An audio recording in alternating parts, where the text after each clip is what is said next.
everyone, and thank you for being here.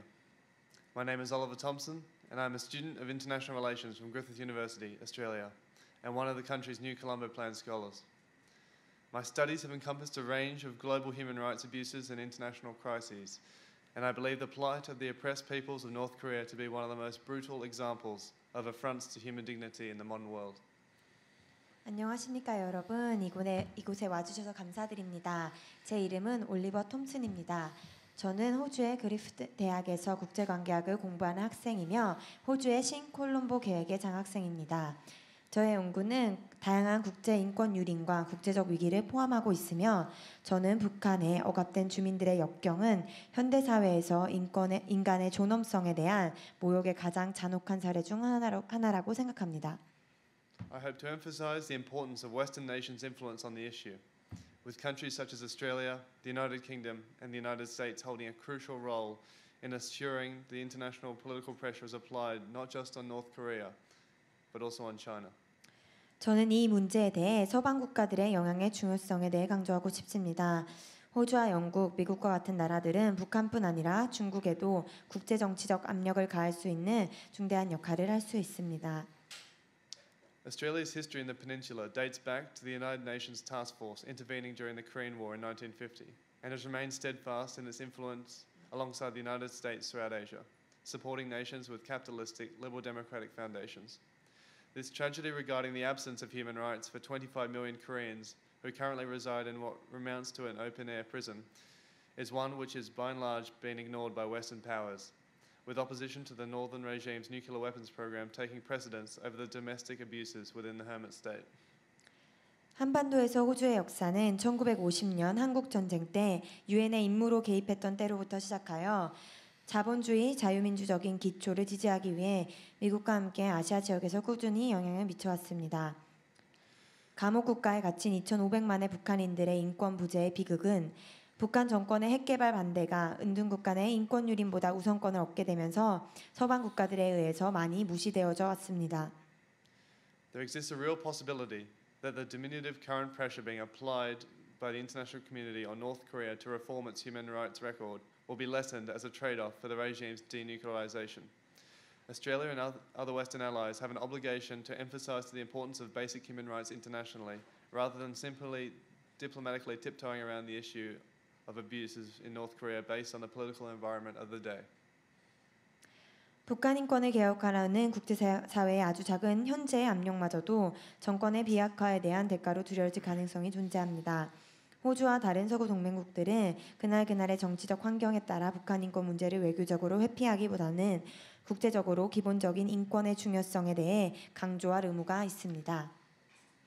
The international community must acknowledge the United Nations Commission of Inquiry on the Human Rights in the Democratic People's Republic of Korea, which concludes that the northern regime is guilty of crimes against humanity. This damning finding must not be swept aside in talks with the North Korean government, and improving this record should be conditional on ending sanctions and eventual peace talks.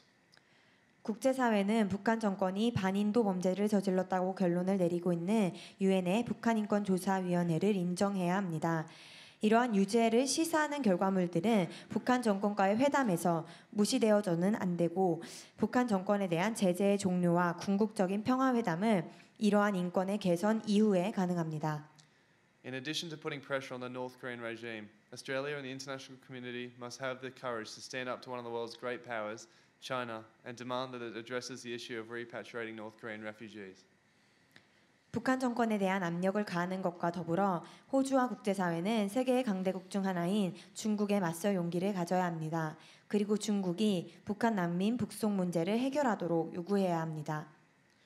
Those fleeing into the DPRK's neighbouring countries have a right under international law, given China's obligation based off their acceptance of the 1951 Refugee Convention and its 1967 Protocol. North Korean escapees must no longer be seen as economic migrants, but as asylum seekers, most of whom would settle outside of China if they had the opportunity. 북한 주변국으로 피하는 탈북민들은 국제법하에 권리가 있고 중국은 1951년 난민협약과 1967년 그 의정서를 채택하였으므로 이를 지켜야 할 의무가 있습니다. 북한의 도망자들은 경제적 이주민이 아니라 망명 신청자로 보아야 하며 그들 중 대부분은 기회가 있다면 중국 밖에서 정착하고 싶어 합니다. The repatriation of those fleeing the cruel tyranny of the northern regime should alert any who hold respect for human dignity. With the punishment for leaving North Korean regime including torture, sexual violence, and even execution on grounds of treason. 잔인하고 폭압적인 북한 정권을 피한 이들을 강제 송환하는 것은 인간의 존엄성을 존중하는 이들에게 알려져야 합니다. 이들은 고문과 성적 폭력, 심지어는 방역죄라는 명목으로 처형을 당합니다. Western states must use the economic and political power they have to pressure China into re-evaluating its stance on repatriation, with China's role in the issue having the potential to be a positive one where it could act as a bridge which diverts North Korean refugees to South Korea and her Western allies. 서방 국가들은 경제력과 정치력을 사용하여 중국이 강제 송환에 대한 입장을 재점검하도록 압력을 가해야 하며 이 이슈에 대한 중국의 역할이 긍정적인 쪽이 될 수 있는 가능성을 보아야 합니다. 중국은 북한 난민들을 남한 또는 서방의 동맹 국가들에게 보낼 수 있는 다리로서의 역할을 할 수 있습니다. For justice to be delivered to fleeing North Korean refugees, international actors must all play a significant part, with this flagrant abuse being a matter of disgust which itself has no borders. Thank you. 북한에 도망친 난민들에게 정의가 실현되기 위해서 국제사회의 주체들은 모두 중요한 역할을 담당해야 합니다. 이러한 혐오감을 주는 이 극악무도한 인권 유린 해결을 위해서 이것은 국경을 초월한 일입니다. 감사합니다.